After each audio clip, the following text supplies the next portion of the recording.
రవి గారు, తెలంగాణ నుంచి రాజ్యసభకు సంబంధించిన అభ్యర్థిత్వాలకు సంబంధించి అభిషేక్ సింఘ్వి మొదటిగా ప్రకటించారు. అలాగే సెకండ్ ప్లేస్లో వేము నరేందర్ రెడ్డిని కూడా పంపిస్తున్నారు. అంటే ఆ పేరు వినగానే చాలా గుర్తొస్తాయి. ఏంటి సార్ రేవంత్ రెడ్డి గారి స్ట్రాటజీ ఏంటి? అంటే అయిపోయింది, జయప్రదం అయిపోయాడు కదా. ఎందుకంటే బీఆర్ఎస్ వాళ్ళు పోటీ పెట్టకూడదని నిర్ణయించారు కాబట్టి వాళ్ళిద్దరు ఏకగ్రీవంగా ఎన్నికైపోయారు. ఇప్పటికే గ్రామ పంచాయతీ ఎన్నికలు, తర్వాత మున్సిపల్ ఎన్నికలు, వీటన్నిటిలో శాసనసభ ఉప ఎన్నికలు, వీటన్నిటిలో పూర్తి ఫలితాలు సాధించినటువంటి రేవంత్ రెడ్డికి ఇప్పుడు రాజ్యసభలో కూడా పూర్తిగా 2 స్థానాలు తమ కైవసం చేసుకోవడమే కాకుండా తనకు చాలా స్నేహితుడు, నిరంతరం తోడుగా ఉండేటటువంటి వేం నరేందర్ రెడ్డిని రాజ్యసభకు పంపగలుగుతున్నారు. ఒక విధంగా ఇప్పుడు అందరూ రాజశేఖర రెడ్డి హయాంలో కేవీపీ రామచంద్రరావు ఏ విధంగా సలహాదారుడుగా ఆత్మ అని చెప్పేవాళ్ళు, ఆ విధమైన ఒక ఉదంతము లేకపోతే ఉదాహరణ ఇప్పుడు జనాలకు గుర్తొస్తుంది.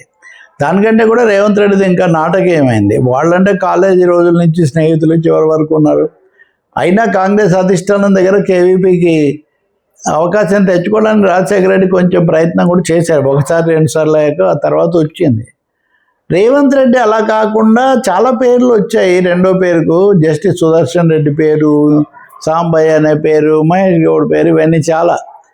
హఠాత్తుగా చివరి నిమిషంలో వేం నరేందర్ రెడ్డి పేరు ముందుకు రావటం, అది కూడా ఏంటి, 2వ సీటు గ్యారంటీ లేదు కాబట్టి నిలబెడతాము అన్న పద్ధతిలో అధిష్టానాన్ని ఒప్పించి తీసుకువచ్చి ఏకగ్రీవం అయిపోయింది ఇప్పుడు. ఎందుకంటే కాంగ్రెస్ అధిష్టానం ఏమో వాళ్ళ అనుమతి ఇచ్చారు, బీఆర్ఎస్ ఉన్న బలం చాలదు.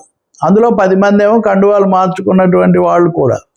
అసలే ఎదురు దెబ్బలు తిన్నున్నాం, ఇప్పుడు పోటీ పెట్టి ఓడిపోతే మరింత ఎదురు దెబ్బ అవుతుందని బీఆర్ఎస్ పోటీ వద్దని నిర్ణయించుకుంది. మజ్లిస్ ఎవరిని బలపరచలేదు, బీజేపీ అక్కరకు రాదు. సో ఇలాంటి పరిస్థితుల్లో ఇద్దరు అభ్యర్థులను ఏకగ్రీవంగా చేసుకోవటం ఖచ్చితంగా రేవంత్ రెడ్డి యొక్క రాజకీయ వ్యూహానికి, చతురతకు నిదర్శనమే అవుతుంది.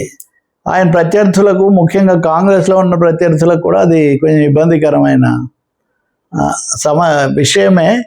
ఇప్పుడు వేం నరేందర్ రెడ్డిని అప్పుడు మీరు అన్నట్టు గుర్తొస్తాయనంటే 2007లో ఆయన ఎమ్మెల్యే, ఆయన ఎమ్మెల్సీ. అప్పటి నుంచి తెలుసు నాకు. వేం నరేందర్ రెడ్డిని తెలంగాణ వచ్చాక కౌన్సిల్కు పంపించాలన్న ప్రయత్నంలోనే రేవంత్ రెడ్డి కేసులో అరెస్టులు ఇట్లాంటివన్నీ కూడా జరిగాయి. ఇప్పుడు మీరు చూడండి, irony of politics, irony of strategies. కౌన్సిల్కి పంపించడం కోసం అవన్నీ ఎదుర్కొన్న రేవంత్ రెడ్డి ఇప్పుడు ఏకంగా రాజ్యసభకు పంపిస్తున్నారు. రాజమార్గంలో ముఖ్యమంత్రిగా ఉండి పంపించగలుగుతున్నారు. అంటే రాజకీయాల్లో బలాబలాలు, కార్యరాజులని ఏవి ఎప్పుడు ఎలా మారుతుంటాయి అనేది మనం చెప్పలేము. ఇప్పుడు సలహాదారుగా కేవీపీ రామచంద్రరావు రాజ్యసభ సభ్యుడయ్యాక రాజీనామా చేశారు. చేసి మామూలు వ్యక్తిగత హోదాలో ఎలాంటి ప్రతిఫలం, హోదా ఇవి లేకుండా కొనసాగారు.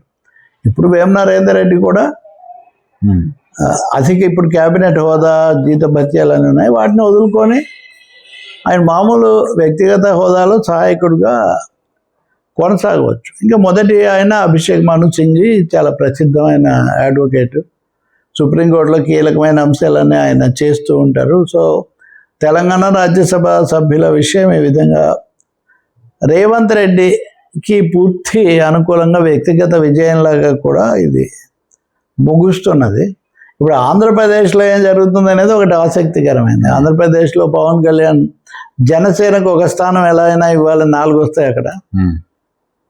సో మొన్న చంద్రబాబు నాయుడిని కలుసుకొని వాళ్ళు మాట్లాడినప్పుడు కూడా రాజ్యసభ సీటు కోసం ఆయన గట్టిగా చేశారని, అలాగే ఇంకొన్ని నామినేటెడ్ పదవుల్లో కూడా తమ వాళ్ళని తెచ్చుకోవడం ఏదో జరుగుతుంది. ఏదైనా ఆంధ్రప్రదేశ్లో చంద్రబాబు నాయుడు ఎప్పుడు రాజ్యసభ స్థానాలు తమ వాళ్ళకు కాకుండా బాగా పుష్కలమైన వనరులు ఉన్న వాళ్ళకే ఇస్తారు అనే ఒక పేరు ఉంది. అలాగే జరిగింది కూడా.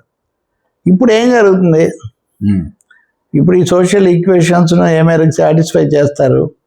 1-2 గతంలో బీజేపీ వాళ్ళు గొంతు మీద కూర్చొని తీసుకెళ్లేవాళ్ళు, గతసారి కూడా ఇచ్చారు. ఇప్పుడు ఏం జరుగుతుంది? సో తెలంగాణలో Revanth Reddy had his way. What happens in AP is to be seen. Right.